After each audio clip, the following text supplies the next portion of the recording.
Innal hamdalillah, sungguh segala puji hanya milik Allah Jalla Jalaluh. Nahmaduhu wa nasta'inuhu wa nastaghfiruh. Kita senantiasa memuji dan memuja Allah, memohon pertolongan hanya kepada Allah, karena la haula wa la quwwata illa billah. Kita adalah makhluk yang lemah. Tanpa bantuan Allah, hidup kita akan penuh dengan kesengsaraan. Dan dalam setiap sholat pun kita mengikrarkan kelemahan kita. Kita berkata, iyyaka na'bud wa iyyaka nasta'in. Kita, ya Allah, kepadamu mengabdi, kepadamu beribadah, dan hanya kepadamu kita meminta pertolongan. Karena memang kita memerlukan pertolongan Allah Jalla Jalaluh, sebagaimana kita memohon ampun atas segala dosa-dosa kita. Wa na'udzubillahi min syururi anfusina wa sayyiati a'malina. Kita berlindung kepada Allah Subhanahu wa ta'ala dari kejahatan jiwa kita dan dari dampak-dampak buruk dosa yang kita lakukan. Man yahdillah fala mudhillalah wa man yudlil fala hadiyalah. Siapa yang diberi petunjuk oleh Allah, siapa yang diberi petunjuk oleh Allah, maka tiada seorang pun, baik dari bangsa jin atau manusia, yang dapat menyesatkan dia.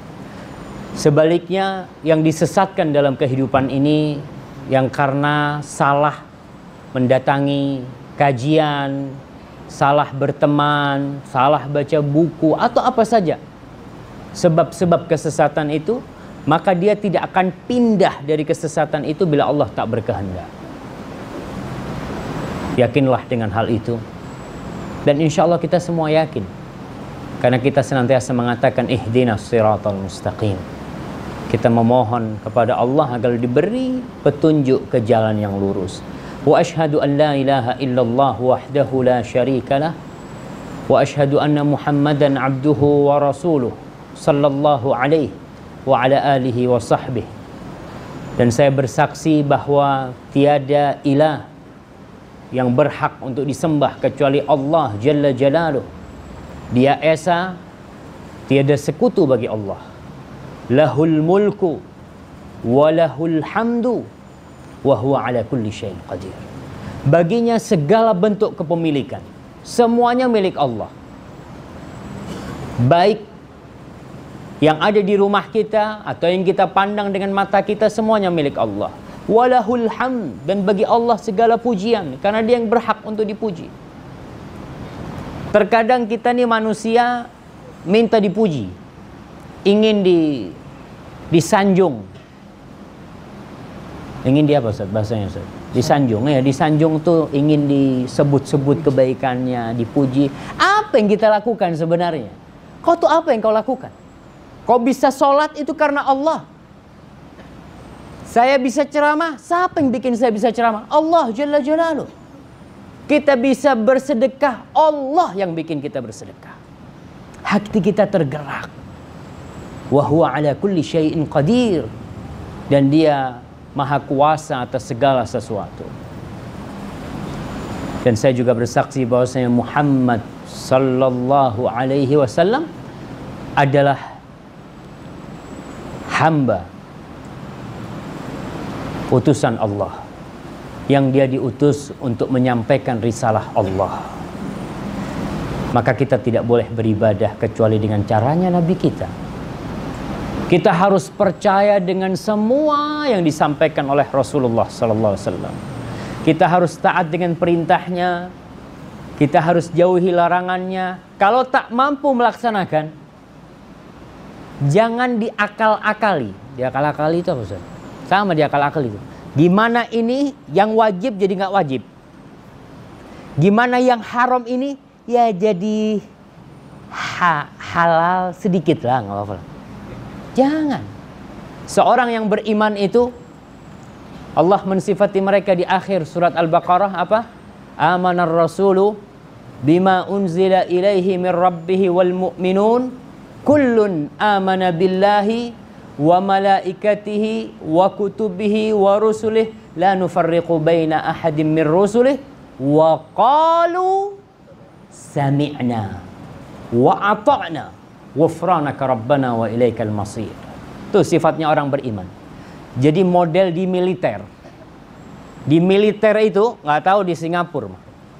Kita kalau di Indonesia itu, kalau jenderalnya panggil anak buah, sini. Apa jawab dia? Siap, komandan. Dia nggak tahu mau disuruh apa nggak tahu. Yang penting siap dulu. Dan seorang mukmin apa saja perintah Allah, sami'na wa ata'na. Perkara kita tak bisa melaksanakan, ghufranaka rabbana wa ilaikal masir, Allah. Kita mohon ampun. Karena kalau kita sudah mengakal-ngakali syariat Allah, akhirnya ada banyak perintah Allah yang kita tinggalkan. Tapi kalau kita berusaha untuk melaksanakan sami'na wa ata'na, terkadang subhanallah di beberapa masjid di Indonesia nih, kan disunahkan imam itu kalau mau sholat untuk meluruskan shaf. Dia mengatakan sawu sufufakum fa inna tasfiyatas sufuf min tamamis shalah. Masya Allah, saya senang ketika imamnya itu mengamalkan sunnah itu. Makmumnya secara serempak mengatakan sami'na wa ata'na, tapi softnya tetap jauh-jauh.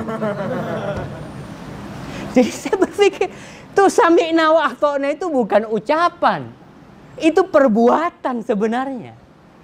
Jadi mereka itu softnya tetap nggak ada yang rapat, tapi perkataannya sami'na wa ata'na. Allahu Akbar ya. Kita benar-benar sami'na wa ata'na. Kalau tak mampu, karena terkadang sebagian orang tak bisa melaksanakan perintah Allah karena ada kondisi. Dan kita lihat Imam Ahmad bin Hanbal ketika dia dipenjara oleh penguasa pada waktu itu. Tatkala azan dikumandangkan, beliau itu berdiri dari tempat istirahatnya di penjara, di jail ya. Dia berdiri menuju ke pintu penjara. Dia dengar azan di luar. Dia mengatakan, ya Allah, aku hanya bisa jawab engkau sampai sini ya Allah. Dia jawab tuh panggilan Allah. Tapi dia cuma bisa sampai situ, nggak bisa dia keluar dari penjara. Tapi dia tetap bagaimana dia ingin sami'na wa ata'na. Nggak ada ucapan, ya anak kan di penjara, anak nggak bisa tuh. Tapi tetap dia berusaha. Bagaimana dia menjawab panggilan Allah Subhanahu wa Ta'ala. Dan semoga kita benar-benar menjadi orang-orang yang beriman, yang bisa sami'na wa ata'na. Allahumma salli wa sallim ala habibikal mustafa wa nabiyikal mujtaba Muhammad ibn Abdullah wa ala alihi wa ashabihi wa man iktafa. Semoga salawat itu bersambung untuk Rasul sallallahu alaihi wasallam, untuk keluarganya, untuk istri dan anak-anaknya, dan untuk sahabat-sahabat Rasul sallallahu alaihi wasallam. Amma ba'd. Tajuk kita hari ini masalah hati. Hati itu bahasa Melayunya apa? Oke, kalau kita mau makan hati sapi, dijual. Apa bahasa Melayunya hati sapi? Hati juga? Hah? Hati lembu. Kalau kita mengatakan hati manusia dan hati lembu, sama? Sama nggak? Di mana letak hati manusia? Di sini sebelah kiri ya, dada kita sebelah kiri hati. Apa yang ada di sini? Jantung.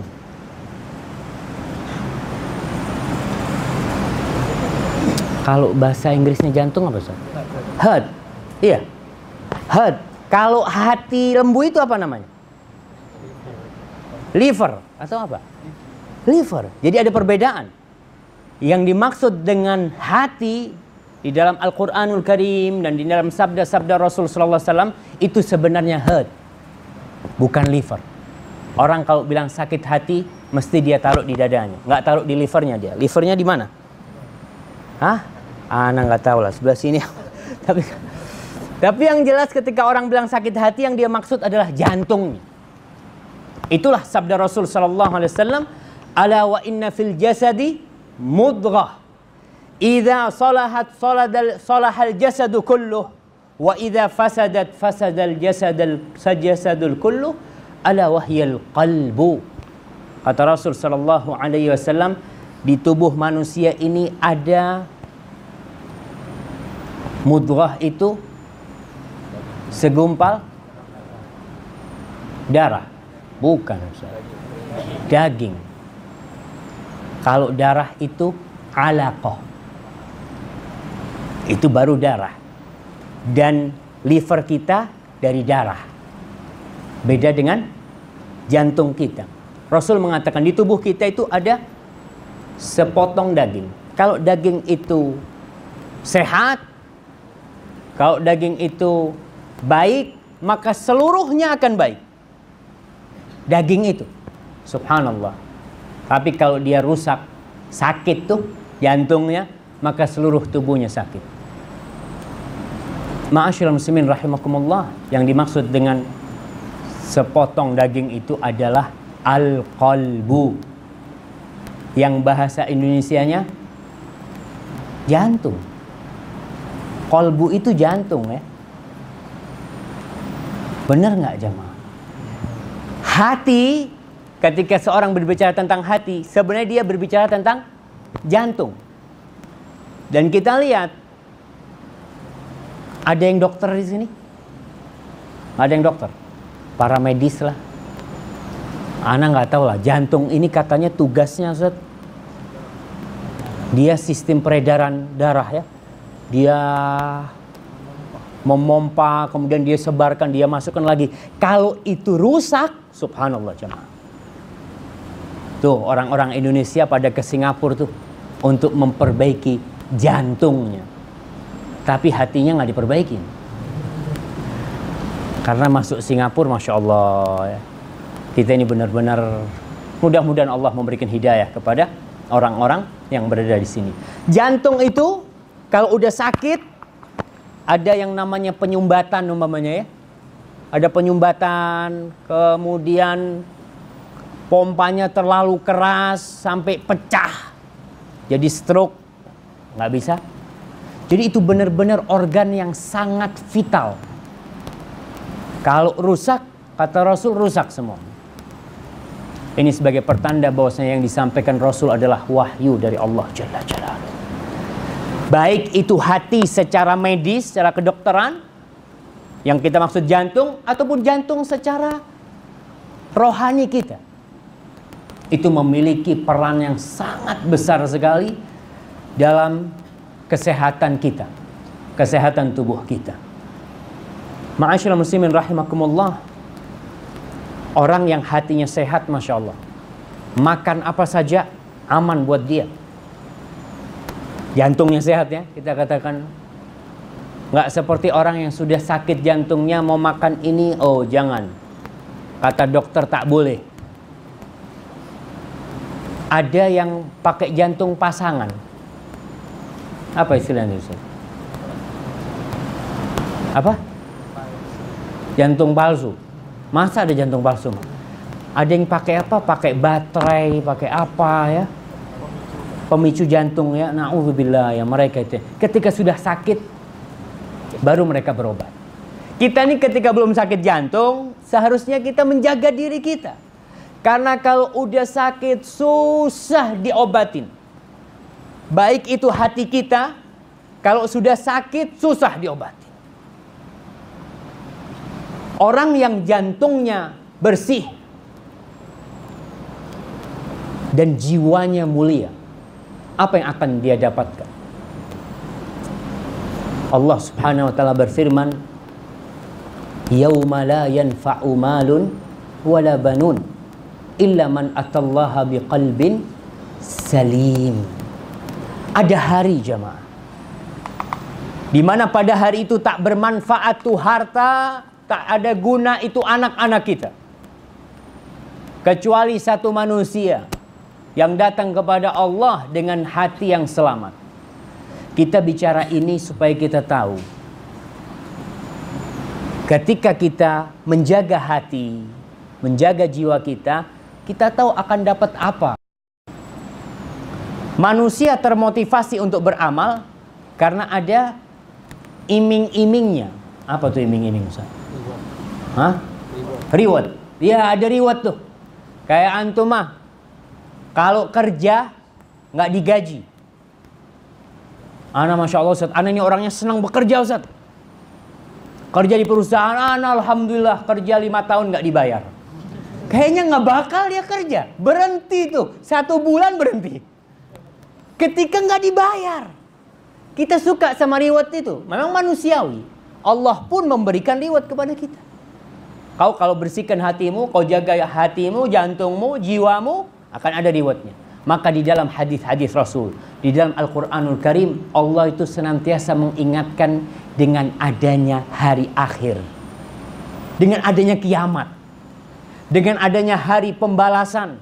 Yaumuddin, yaumul hisab, yaumul jaza. Adanya hari-hari itu, orang semangat. Ketika orang mau berbuat dosa, dia ingat.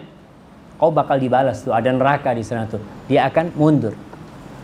Seperti sabda firman Allah Subhanahu wa taala, "In kuntum tu'minuna billahi wal yaumil akhir." Kalau kalian beriman dengan Allah dan hari akhir. Beriman dengan Allah dan hari akhir. Di hadis Nabi Muhammad SAW beliau mengatakan, "Man kana yu'minu billahi wal yaumil akhir." Barang siapa beriman dengan Allah dan hari akhir, hari pembalasan. Itulah yang membuat kita tiap hari mau bekerja. Dari jam 5 sampai jam 6 sore. Karena di akhir bulan ada gaji. Maka kita harus menguatkan keimanan kita dengan hari akhir. Dan orang yang membersihkan hatinya, dia akan dapat 2 pahala. 2 reward. Reward di dunia dan di akhirat. Allah berfirman dalam surat Syams, "Qad aflaha man zakkaha. Waqad khaba man dassaha." Qad aflah. Sudah beruntunglah orang yang menyucikan jiwanya, membersihkan hatinya. Waqad khaba man dassaha. Maka sengsara orang yang membiarkan hatinya itu kotor, hatinya itu rusak. Maka dia akan sengsara dalam kehidupan ini. Kemudian Allah berfirman di dalam surat Thaha ayat 75-76, "Wa man ya'tihi mu'minan qad amilas salihat." Barang siapa yang datang kepada Allah, datang pada hari akhir itu mu'minan, dalam keadaan beriman. Jadi yang pertama beriman. Qad amilas salihat, beramal soleh. Jadi nggak cukup kita cuma ngomong, "Ana beriman Ustaz, ana hati ana penuh dengan keimanan." Nanti kok nggak sholat? Ya males saja kata dia. Subhanallah. Kau kalau memang benar keimananmu, itu akan mendorongmu untuk beramal. Maka Allah mengatakan yang datang kepada Allah dalam kondisi beriman, qad amilas shalihat, dia telah beramal soleh, faulaika lahumud darajatul ula, maka mereka akan mendapatkan kedudukan yang tinggi. Jannatu adnin, surga jemaah. Jannatu adn. Subhanallah, kalau kita bicara surga, terkadang sebagian jamaah nih biasa aja. Oh, masuk surga Ustaz ya? Iya. Coba kalau dia bilang, yang membersihkan hatinya akan dapat gaji tiap bulan 10.000. 10.000 Ustaz? Oh, kalau surga buat dia biasa. Karena kembali iman kita terkadang dipertanyakan. Seorang sahabat Nabi dari kalangan Ansor ya, namanya Abu Umair kalau nggak salah, lupa namanya. Ketika perang Uhud atau perang Badar waktu itu, Rasul SAW mengatakan, "Halumu ila jannatin arduha samawat wal ard." Rasul mengatakan kepada pasukannya, "Ayo kalian berlomba-lomba menuju surga yang luasnya seluas langit dan bumi." Itu sahabat yang ada di sebelah Nabi, dia langsung tanya, "Ya Rasulullah, jannatun arduha samawat wal ard, surga yang luasnya seluas langit dan bumi?" "Na'am," kata Rasul SAW. "Bakhin," kata dia. Rasul tanya, "Kenapa kau bilang bakhin?" Kata Rasulullah, "Ya Rasulullah, aku tidak mengatakan itu kecuali raja'an akuna min ahliha. Aku berharap untuk menjadi penghuni surga." Apa kata Rasul kepada sahabat ini? anta min ahliha. Kau termasuk yang masuk surga. Subhanallah jamaah. Tuh sahabat. Maka dia mengeluarkan fa akhrajat tamarat.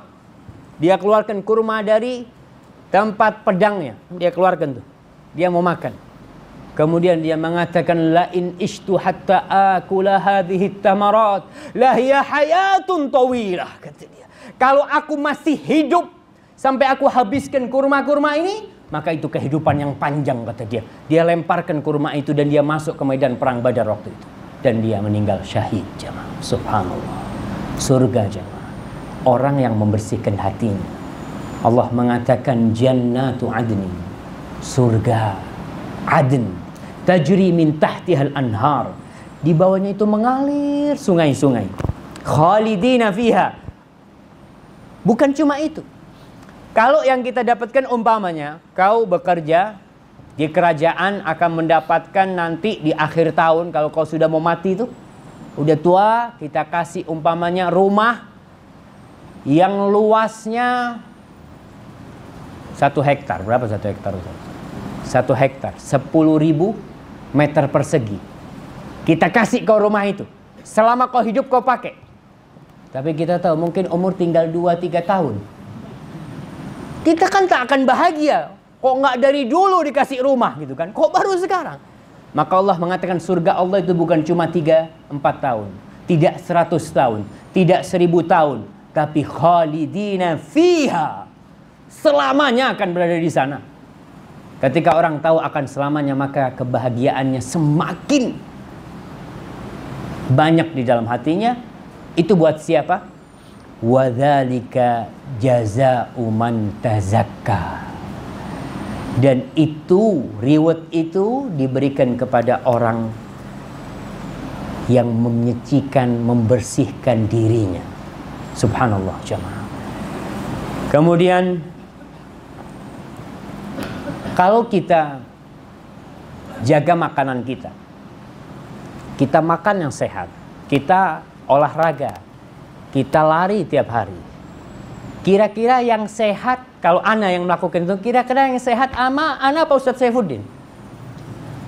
Masa ana yang olahraga, beliau yang sehat? Nggak mungkin lah. Orang itu akan mendapatkan apa yang dia amalkan. Maka kita harus tahu, ketika kita jaga makanan kita, kita olahraga, yang sehat itu bukan tetangga kita, bukan jiran kita, tapi kita sendiri. Maka Allah mengatakan waman tazakka fa innama yatazakka li nafsihi. Barang siapa yang berusaha untuk membersihkan dirinya, menyucikan jiwanya, sebenarnya dia itu keuntungannya kembali kepada dirinya sendiri. Ma'asyiral muslimin rahimakumullah. Dalam hadis riwayatkan Imam Bukhari, Rasul sallallahu alaihi wasallam mengatakan tentang orang yang masuk surga. Orang masuk surga kan nggak sekaligus. Kita nanti akan dibangkitkan dari kubur kita, digiring ke padang mahsyar. Di situ ada haud, ya, mentari yang mendekat. Kemudian amal kita akan ditimbang. Nanti akan ada pembagian kitab-kitab rapot. Lalu kita digiring menuju ke neraka jahanam. Yang di situ ada sirat untuk menuju ke surga Allah Subhanahu wa taala. Rasul alaihi salatu wassalam mengatakan awwalu zumratin yadkhulunal jannah. Kelompok pertama yang masuk surga. Bagaimana mereka itu? Rasul mengatakan la ikhtilafa bainahum wala tabaghud. Tidak ada kegaduhan di antara mereka.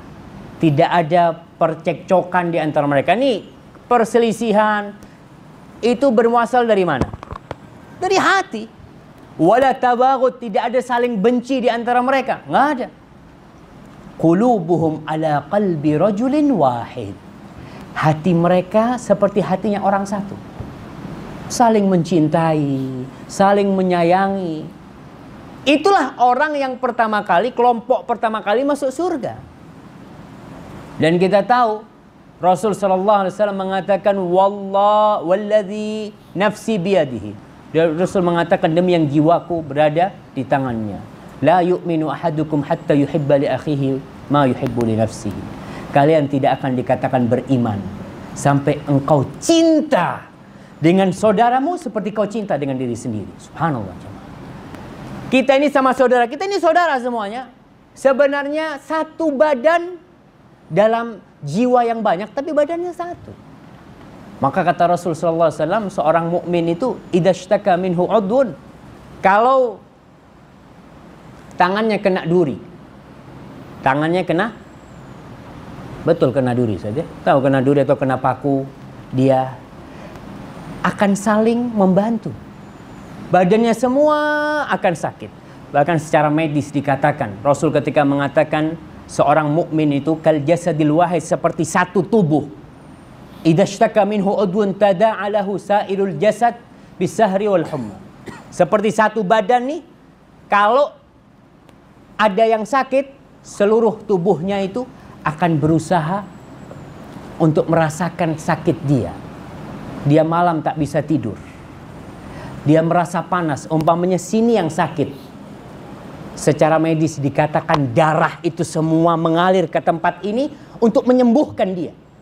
Berusaha untuk luka yang terjadi di sini cepat nutup. Itu secara medis, dan Rasul memisalkan dengan hal itu. Nggak mungkin orang umpamanya kakinya sakit, nggak bisa tidur. Ente kenapa kok nggak bisa pejamkan mata?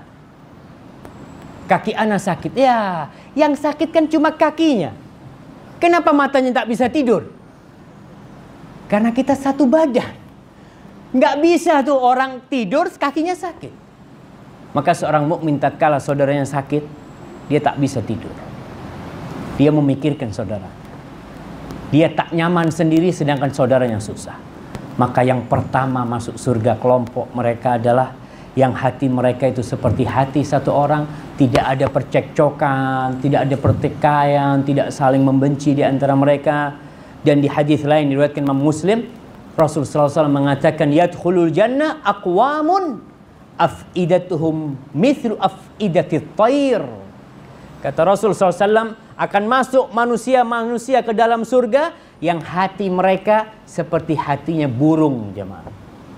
Subhanallah ya. Hatinya burung itu dikatakan hati yang lembut, burung itu. Antum kalau ngelihat ya, burung dara, burung merpati lagi sama teman-temannya, dia makan bareng-bareng, ada yang sikut-sikutan jemaah. Umpamanya nih, antum kasih jagung ya. Anda nggak tahu di sini. Kalau di Medina tuh biasanya ada orang ngasih makan burung dara. Itu burung dara, Anda belum pernah ngelihat yang tonjok-tonjokan gitu. Ente kok mau makan tempat Anda? Nggak ada. Dia makan semua. Subhanallah. Seperti hatinya burung jamaah. Dan orang yang hatinya bersih adalah orang yang paling baik. Jadi kalau mau dikatakan siapa sih orang yang paling baik itu? Bukan yang paling banyak sedekahnya. Bukan. Ada orang-orang yang banyak sedekahnya tapi hatinya kotor. Maka sebagian orang bersedekah tak diterima sama Allah Subhanahu wa taala.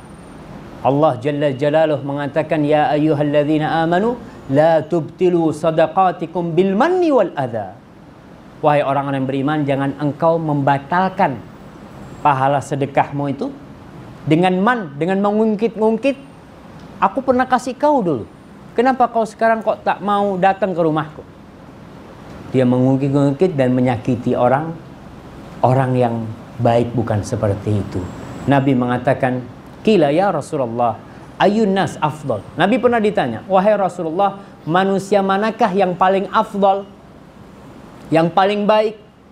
Beliau mengatakan, "Kullu makhmumil qalbi saduqil lisan."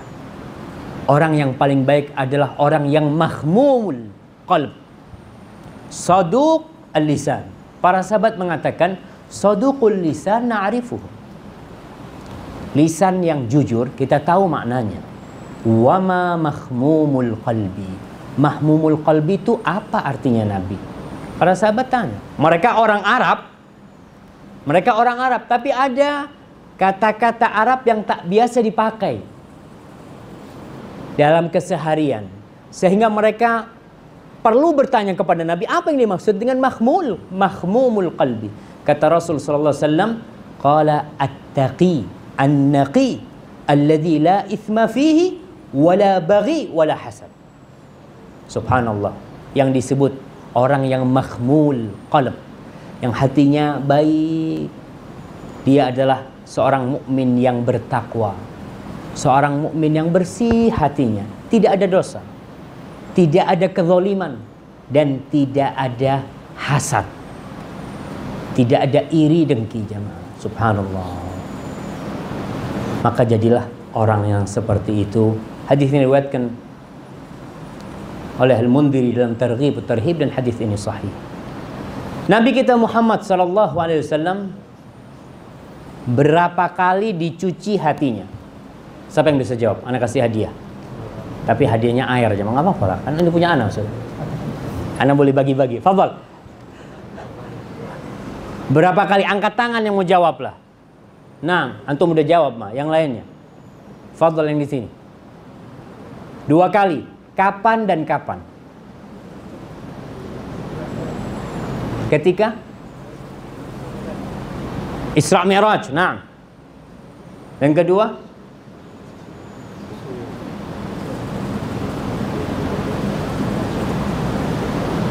Kapan jamaah? Ketika beliau di kampungnya Halimah. Nah, nggak apa-apa, kita kasih hadiah. Fadhal, kasih air.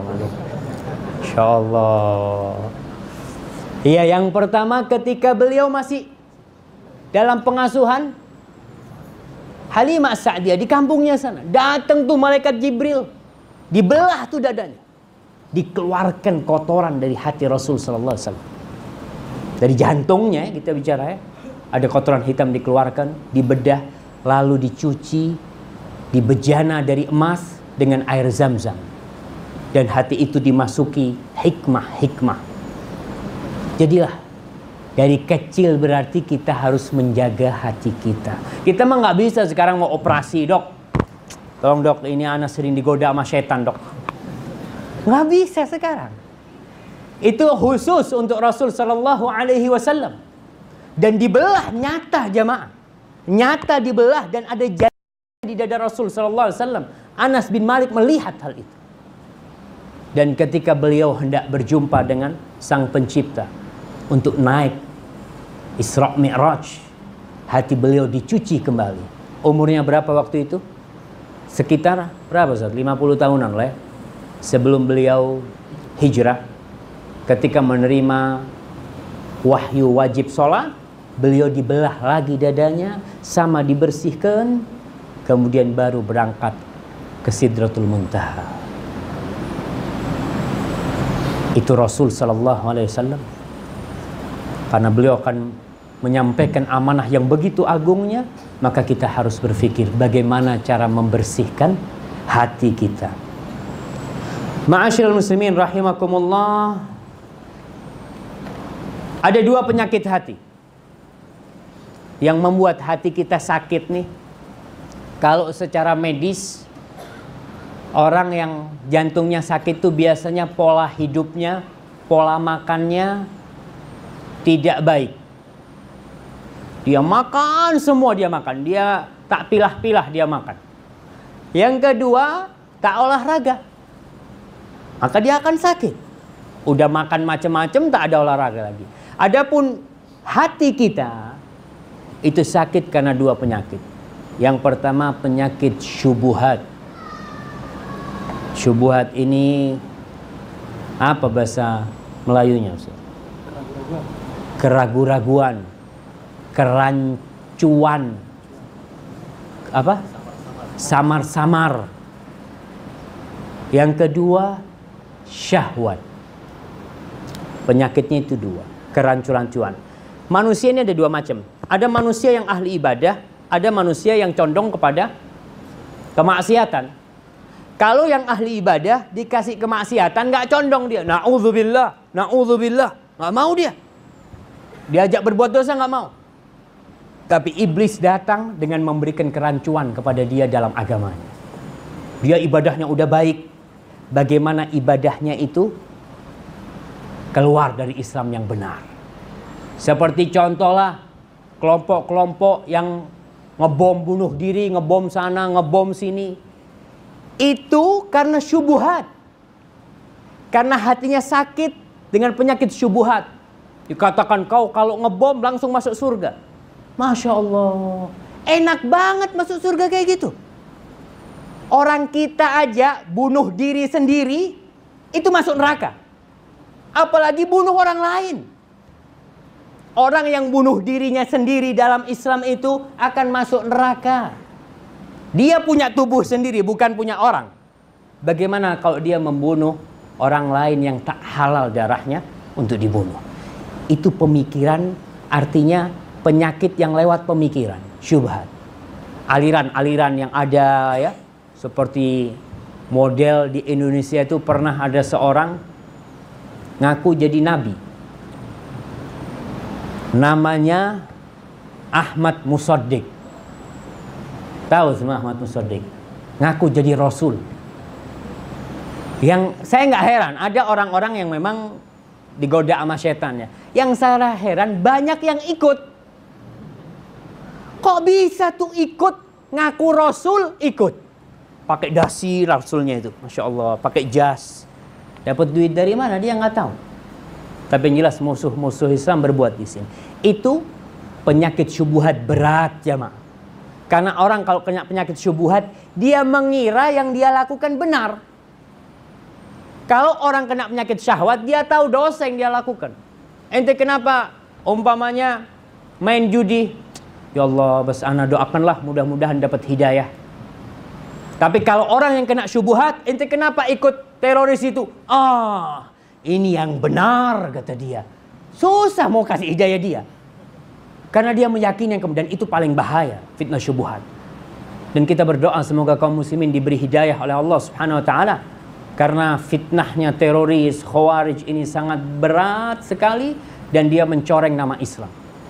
Akhirnya Islam yang benar pun tidak bisa berdakwah gara-gara perbuatan orang-orang yang tidak benar. Sekali lagi berkaitan dengan penyakit syubhat ini, Nabi SAW mengatakan, "Man qatala mu'ahadan lam yaruh raihatal jannah." Barang siapa membunuh orang kafir yang ada perjanjian dengan orang Islam, nggak bakal nyium bau surga. Tadi katanya dia bom bunuh diri langsung masuk surga. Nabi ngatakan nggak bakal cium bau surga, nggak akan cium dia. Apalagi mau masuk surga, jangan.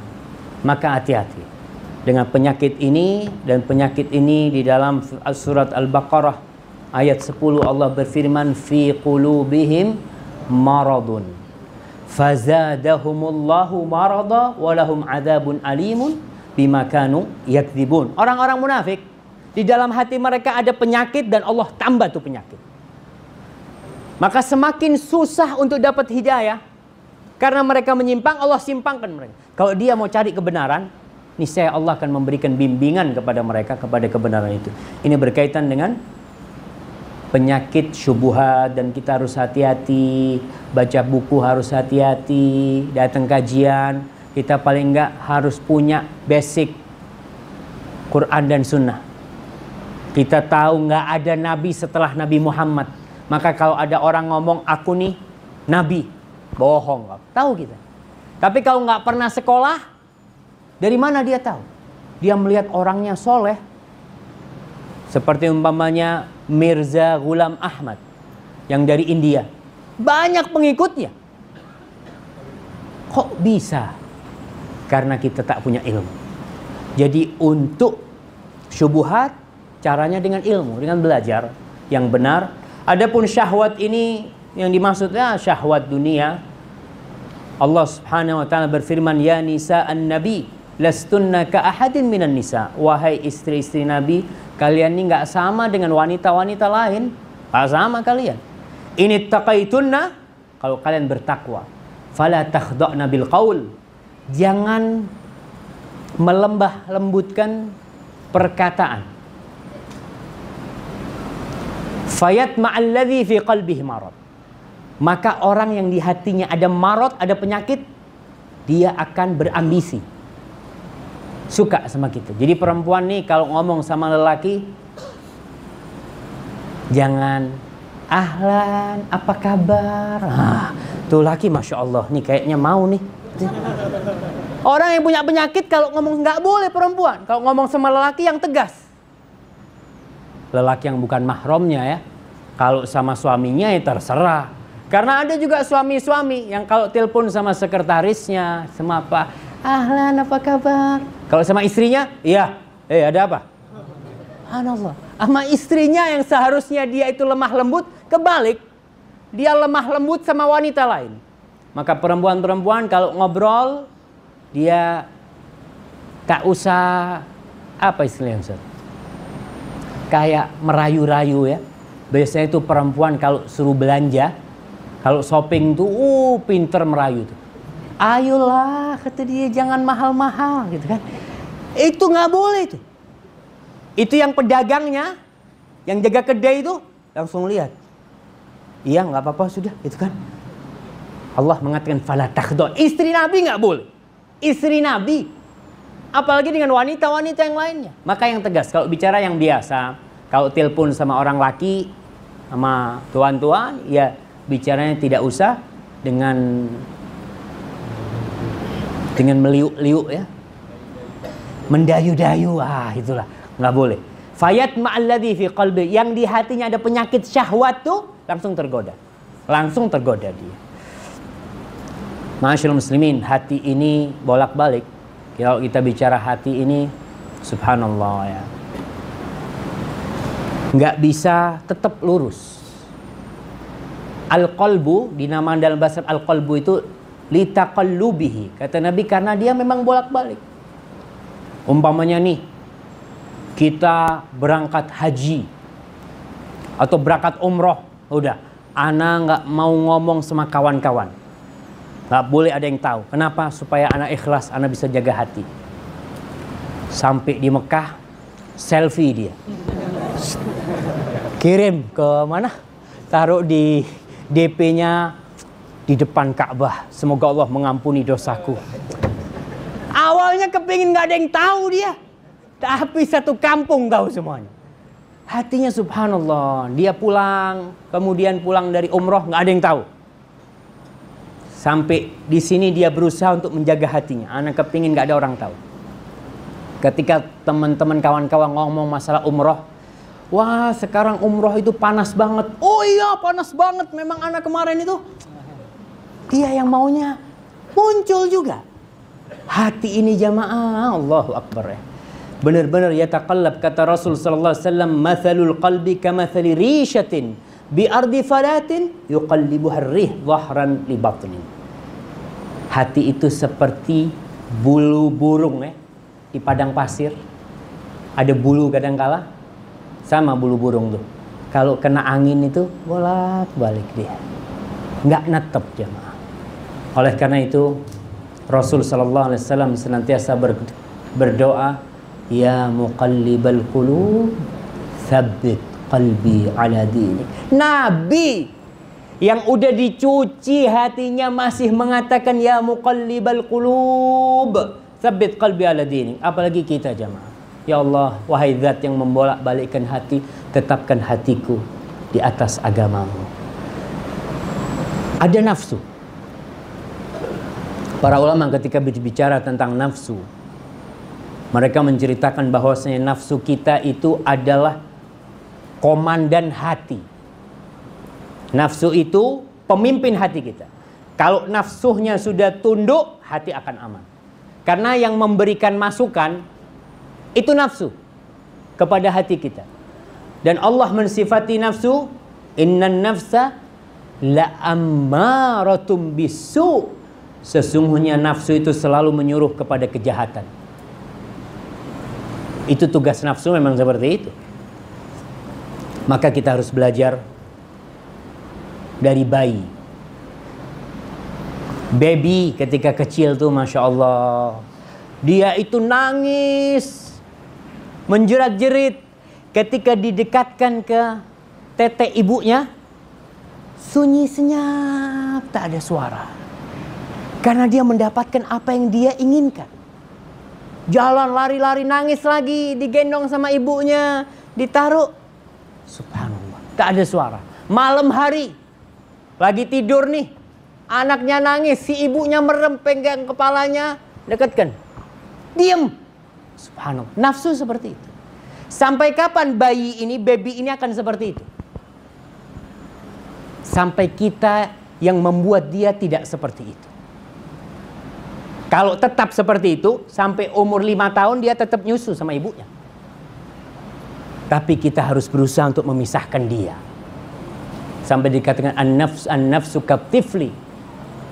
In tuhmilhu syabba ala hubbir rada wa in taftimhu yanfatim. Nafsu itu seperti bayi itu. Kalau tetap disusuin, padahal sebenarnya ketika kita memisahkan dia dari susu ibunya, ada nikmat yang jauh lebih nikmat daripada susu ibunya. Dia ketika nyusu, dia tidak pernah tahu dengan nikmatnya buah cherry umpamanya. Dia tak tahu dengan strawberry, dengan jus-jus yang nikmat. Dia taunya cuma susu. Maka sang ibu biasanya dia akan tega memisahkan anak. Karena apa? Karena dia tahu, nak, ada yang lebih baik, nak. Ada yang lebih baik. Tapi si anak tetap nangis. Memerlukan waktu berapa lama untuk menundukkan si bayi? Ibu-ibu, antum gak usah ikut-ikut lah. Ini urusannya ibu-ibu. Berapa lama ibu-ibu? Nyapeh si anak itu berapa lama biasanya? 2 tahun kan? Waktu penyapihan itu, yang anak itu nangis, kadang-kala kurus ya, karena nggak mau makan, itu berapa lama? 1 minggu cuma. Seminggu setelah itu lupa dia dengan susu ibunya. Ketika diliatin susu ibunya, dia nggak mau. Ana mau susu botol. Karena dia sudah dibiasakan. Nafsu kita pun seperti itu. Ada kenikmatan jamaah yang jauh lebih nikmat daripada mengikuti nafsu kita. Tapi terkadang kita tak merasakannya. Bagaimana cara menempa jiwa kita, menundukkan nafsu kita? Yang pertama, kita harus yakin dan bersabar. Yakin dan bersabar.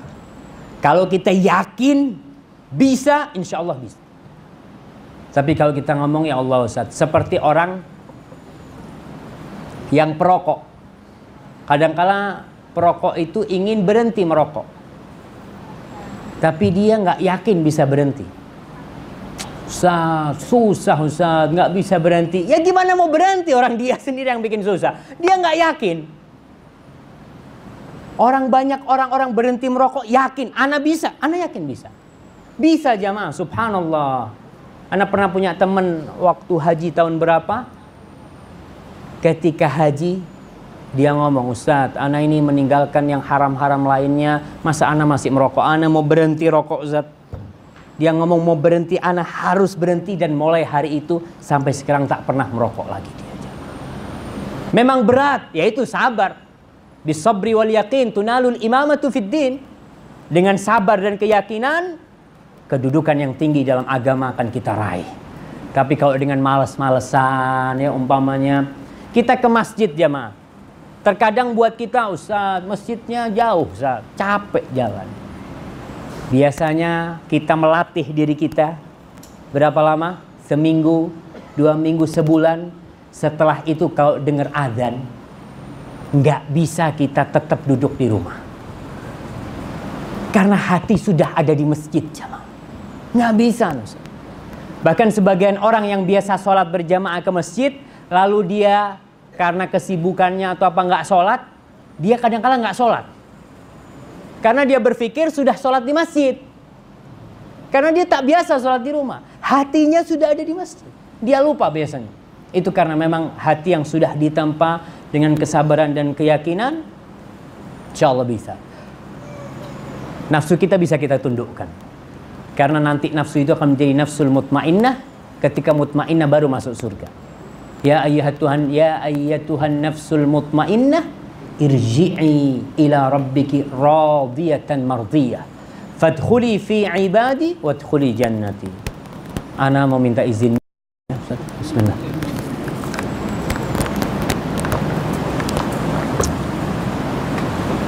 Itu Allah akan memasukkan seorang hamba ke surga ketika hatinya sudah, jiwanya mutmainnah.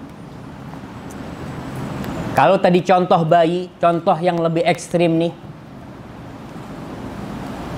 burung elang. Para ulama memisalkan jiwa itu seperti burung elang. Antum tahu burung eagle itu? Ada yang bisa dipegang sama orang, ditaruh di tangannya, dilemparkan, suruh berburu kelinci ya, dia pegang, dia bawa ke majikannya, subhanallah. Kok bisa? Padahal burung ini tak mau dekat dengan manusia. Dulunya kelihatan manusia dia terbang. Bahkan dia tak mau tinggal di dekat tempat yang banyak manusia. Dia tinggalnya jauh di gunung-gunung, di tengah hutan. Tapi setelah ditempa, dididik, itu burung bisa berhenti di tangan kita, jemaah.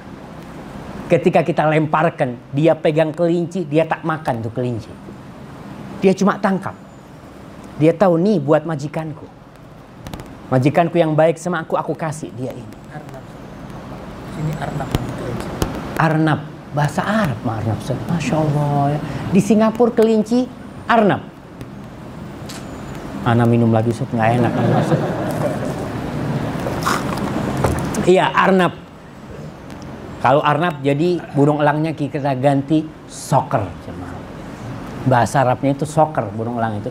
Jadi itu soker tuh, biar antum tahu bahasa Arab juga lah. Itu ditaruh di tangan jamaah. Deket sama kita dia. Nggak mau gigit kita, nggak mau dia. Bahkan dilepas, dilemparkan, dia datang lagi. Begitu pula jiwa kita jamaah. Bisa kita tundukkan. Yang awalnya dia suka dengan kemaksiatan, suka berbuat dosa, kita bisa tundukkan dia sehingga dia tidak suka kecuali dengan ketaatan kepada Allah Subhanahu wa taala. Dia mungkin yang biasa berbuat dosa, maka dia akan ganti dengan subhanallah walhamdulillah wala ilaha illallah wallahu akbar. Tuh, dia kalau baca itu tenang hatinya. Game-game, judi-judi apa yang biasa dia mainkan dia lupa. Bahkan dia kalau ngelihat kemaksiatan dia mungkin mau muntah. Karena dia tak suka. Seperti burung soker tadi itu. Ma'asyiral muslimin rahimakumullah. Ada yang penting dalam urusan rambu-rambu. Apa tuh rambu-rambu? Sama Ustaz? Tahu sama rambu-rambu jemaah? Nggak tahu Ustaz. Ah Ustaz, sama-sama aja Ustaz. Sama-sama Indonesia. Sama-sama Indonesia. Apa Ustaz? Rambu-rambu ini aturan Ustaz. Aturan lah. Kalau kita di Indonesia itu ada di jalan itu ada rambu-rambu. Rambu-rambu lalu lintas ya. Nggak boleh parking di sana, nggak boleh ini, itu rambu-rambu. Tanda-tanda lah. Ada 3 rambu-rambu penting, aturan yang kita harus tahu dalam urusan menyucikan hati kita dan menempa jiwa kita. Yang pertama, kita bisa bersihkan jiwa kita itu karena Allah bantu kita.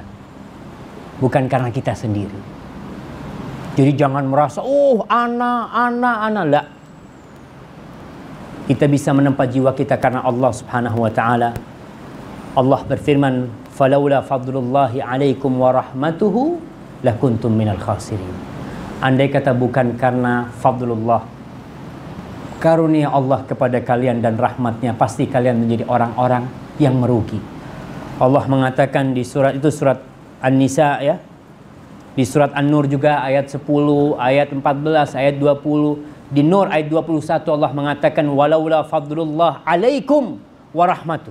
Andai kata bukan karena fadlullah, fadilah dari Allah, keutamaan dari Allah kepada kalian, wa rahmatuhu, dan rahmat Allah, ma zaka minkum min ahadin abada. Tidak ada satupun di antara kita yang bisa membersihkan hatinya. Ada.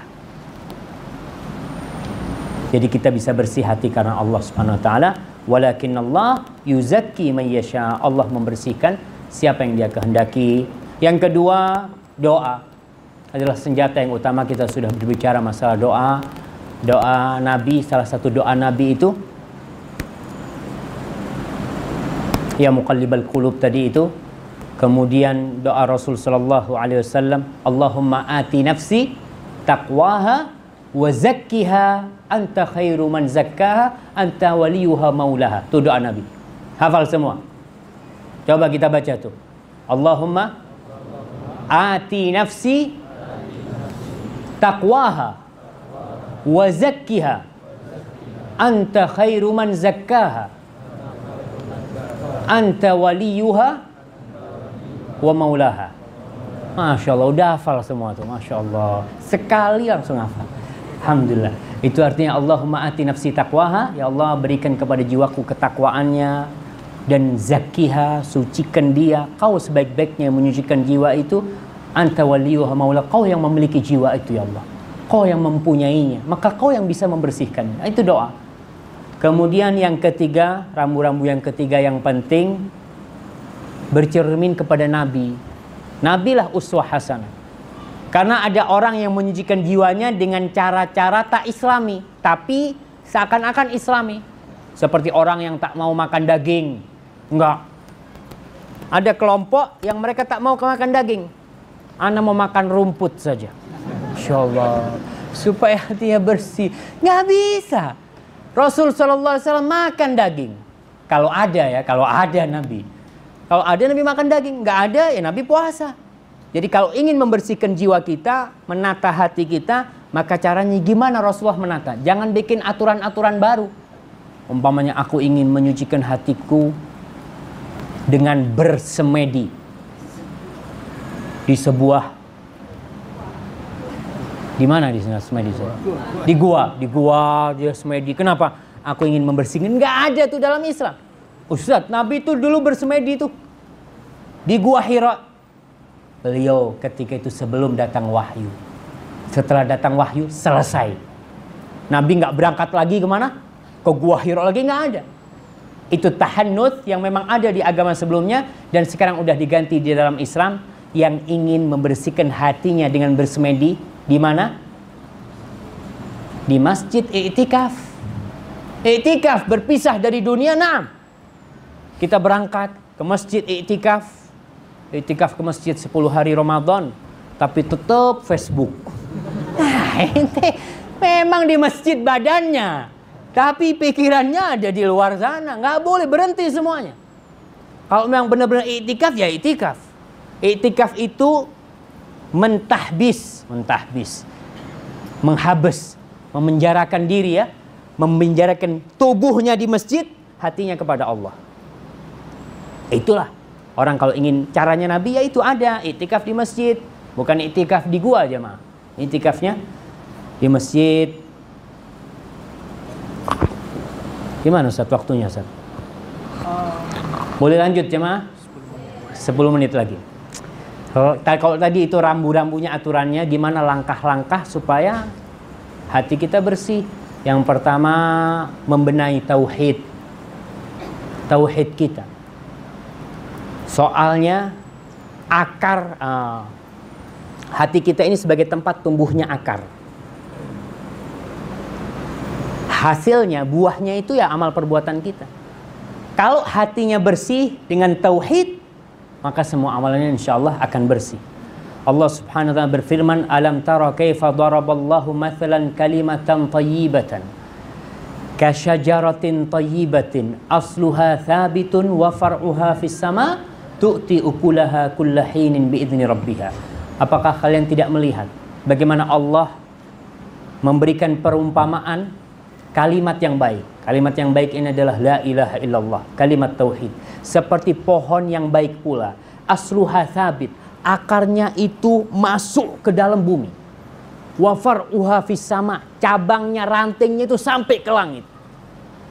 Karena akarnya kuat, dia diterpa angin tetap kokoh jemaah. Karena akarnya thabit. Wa far'uha fis sama tu'ti ukulaha kulla hinin bi'izni rabbiha. Buahnya banyak sekali. Jadi orang yang bertauhid, yang benar tauhidnya, amalnya akan baik. Akhlaknya insya Allah akan mulia.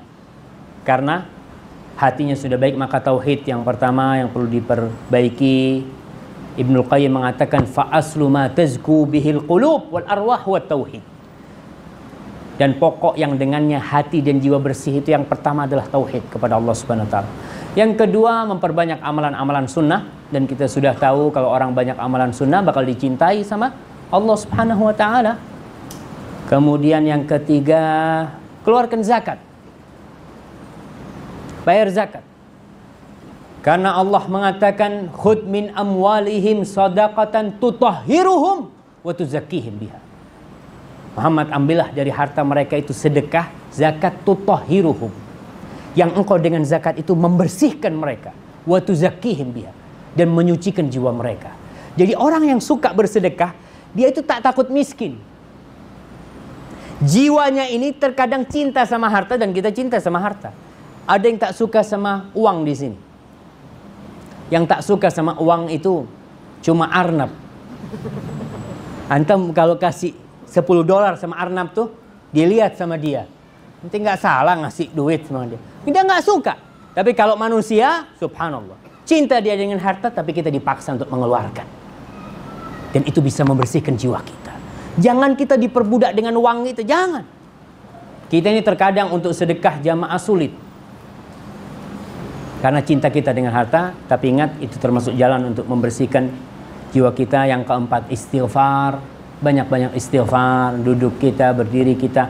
Nabi itu di satu majelis, satu kali duduk, katanya Ibnu Abbas atau Ibnu Umar, dia mengatakan, kuntu a'uddu lin Nabi sallallahu alaihi wasallam fi majlisin wahid wa huwa yaqul Allahumma ighfirli wa tub alayya innaka antat tawwabul ghafur. Ya Allah, Ibnu Abbas mengatakan, aku menghitung Nabi di satu majelis, lagi kumpul, lagi diam, beliau itu membaca doa, Rabbi ighfirli wa tub alayya innaka antat tawwabul ghafur. Ya Allah, ampuni aku, berikan taubatmu kepadaku, sesungguhnya engkau maha pengampun dan maha penerima taubat. Hafal semuanya. Allahumma, anak kok jadi lupa aja. Allahumma ighfirli wa tub alayya innaka antat tawwabul ghafur. Alhamdulillah, selesai Ustaz. Udah hafal semuanya. Ya, kita bersyukur. Yang kelima, zikrullah. Ala bizikrillah tatmainnul qulub. Zikir, subhanallah jamaah. Antum rasakan sehari lah. Ana mau kasih antum coba sehari. Umpamanya hari Jumat. Antum coba hari itu tak berhenti berzikir.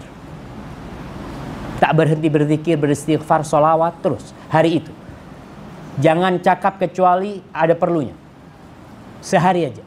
Antum akan rasakan bagaimana kondisi jiwa antum. Karena Allah mengatakan, man dzakarani fi nafsihi dzakartuhu fi nafsi.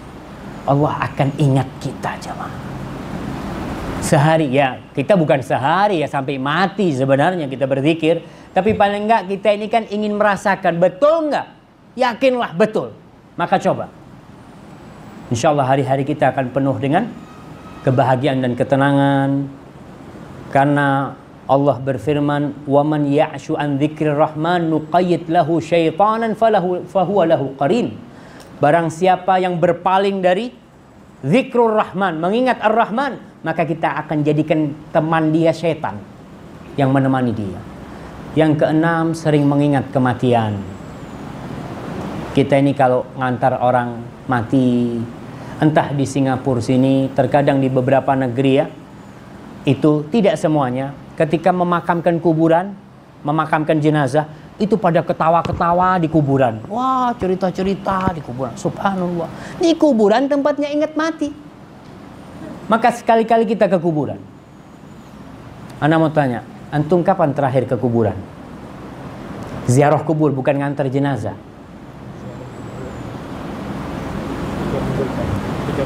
3 minggu yang lalu, Masya Allah, Alhamdulillah. Masih 3 minggu. Ada yang setahun nggak ziarah kubur?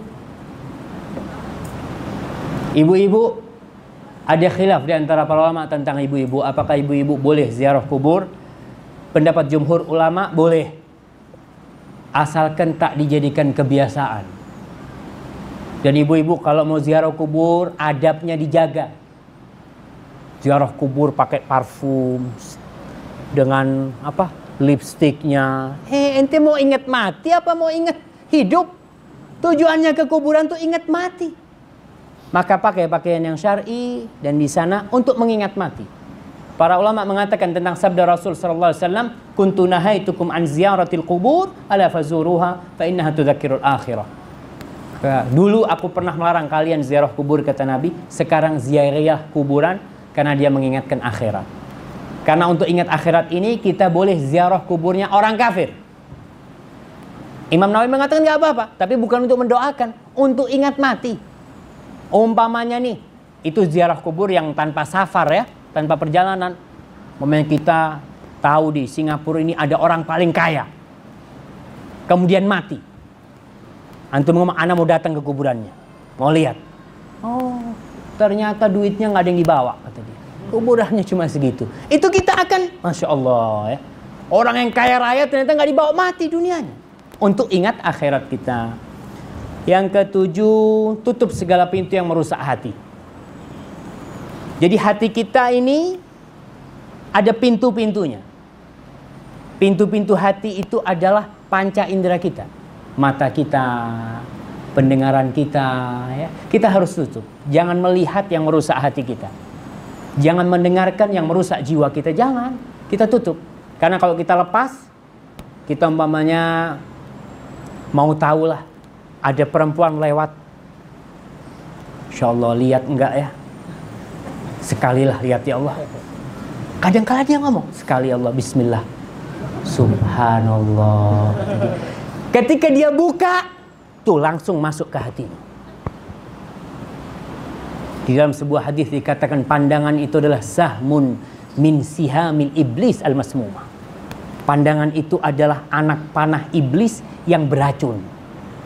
Kalau tak beracun, kena sini, lukanya cuma di sini. Sudah, kasih obat selesai. Tapi kalau beracun jamaah, itu mengalir ke semua tubuh kita. Susah sembuhnya. Maka tutup pintu untuk merusak hati kita itu. Kemudian muhasabah jamaah ya. Kita sering duduk bermuhasabah. Mengingat apa yang sudah kita lakukan, ingat sama dosa-dosa kita. Allah berfirman, ya ayyuhalladzina amanu taqullaha wal tanzur nafsum ma qaddamat lighad wattaqullaha innallaha khabirun bima ta'malun. Wahai orang yang beriman, bertakwalah kepada Allah, hendaklah jiwa itu melihat apa yang telah dia persiapkan, yang telah dia lakukan untuk hari esok dia. Dan yang terakhir, tanda orang hatinya bersih. Apa tandanya? Kita ini tahu hati kita bersih dari mana? Kita tak usah lihat orang lain. Kita lihat diri kita sendiri. Ibnul Qayyim menjelaskan bahwasanya orang yang hatinya bersih, tanda-tandanya dia itu sering bertobat kepada Allah dan kembali kepada Allah. Kalau dia berbuat dosa, dia langsung tobat kepada Allah. Itu berarti hatinya baik, sehat. Kemudian dia tidak berhenti berzikir kepada Allah. Yang ketiga, kalau dia kehilangan ibadah, dia itu akan sedih.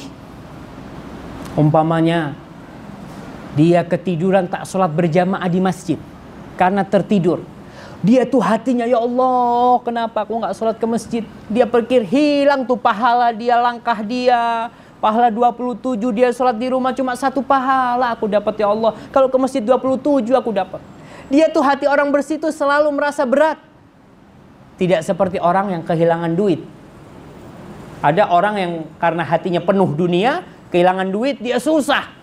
Tapi kalau kehilangan sholat, dia biasa-biasa aja. Maka itulah mungkin yang keempat, dia merasakan nikmat ketika beribadah.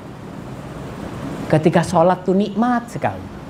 Ada orang yang sholat tapi tidak merasakan apa-apa. Yang kelima, kalau dia masuk ke dalam ibadah kepada sholat, hilang semua urusan dunia. Kegundahan, Allahu Akbar. Nabi kalau ada pasal yang pelik, kemana beliau lakukan? Laji'a ilas salah. Idza hazaba amrun laji'a ilas salah. Beliau langsung sholat. Maka orang yang seperti itu, yang kalau dia merasakan kenikmatan dalam sholat, insya Allah dia hatinya bersih. Wallahu a'lam bishawab. Mungkin itulah yang bisa kita kaji pada kesempatan kali ini.